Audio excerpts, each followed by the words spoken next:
የኢየሱስ ክርስቶስ ስም የሚጠራበት እንደ ኢየሱስ ክርስቶስ ስም ያለ ጉልበት በምድር ላይ የለም። ምድርና ሰማይን በሙሉ ድል የሚነሳ ኃይል ነው። ጌታዬ አምላኬ። ድገሙ ድገሙ ድገሙ እንጂ ጨምሩ። ጌታዬ አምላኬ። ይሄ ቃል በስማም የቤተ ክርስቲያን ጋሻዋ ነው። ህንድ ቤተ ክርስቲያን ብትሄዱ በየጉዳዮቿ ጽፋ የምታዩት ነገር ይሄ ነው። ጌታዬ አምላኬ። የህንድ ቤተ ክርስቲያን ሀገረ ስብከቱ የቅዱስ ቶማስ ህንድ አይደለ? ስለዚህ ጌታዬ አምላኬ ተብሎ ይገኛል እና ዛሬም ቅዱስ ቶማስ አባታችን ነው። እኛም አብራን ከህንድ ኦርቶዶክስ ጋር የእኛም የቤተ ክርስቲያናችን ዋና መሰረታችን ነው።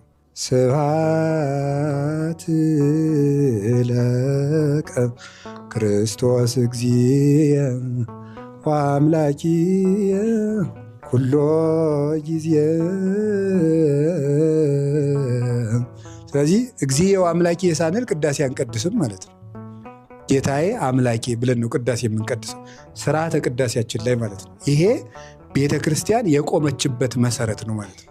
እግዚእ ወአምላኪየ። አንድ ጊዜ ድገሙ ሁላችሁም እስቲ በአማርኛ በሉት።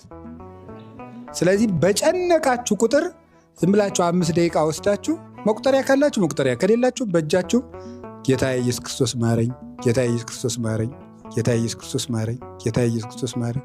እኛ ግን ጎረቤት ፈልጋር የምንለው የሆነ ነገር ሲገኝ ለማን ልደውልለት ማለት እዚህ አብሮ እያለ እዚህ እኮ አለ የተዘጋውን ከፍቶ የሚገባ ጌታ ማለት ነው። ሁሉ የሚቻለው አምላክ እሱ አለ፣ ተጠርቶ ቅርብ የሆነ እንኳን የእሱን ስም እኮ የሰማዕታቱን ስም ገና ሲጀመር ነው የምትደርስላቸው አይደለም። ያ ጊዮርጊስን ጊ ሲባል ገና ትደርሳለህ ነው ያለው። ቂርቆስን መርቆሬዎስን እንደዚህ ቂ ሲባል ነው። እምሩፀተ ነፋስ ወአውሎ ያለውም ለዚህ ነው። ገና ቂ ጊ ሲባል ነው የሚደርሱት እንኳን የእሱ ስም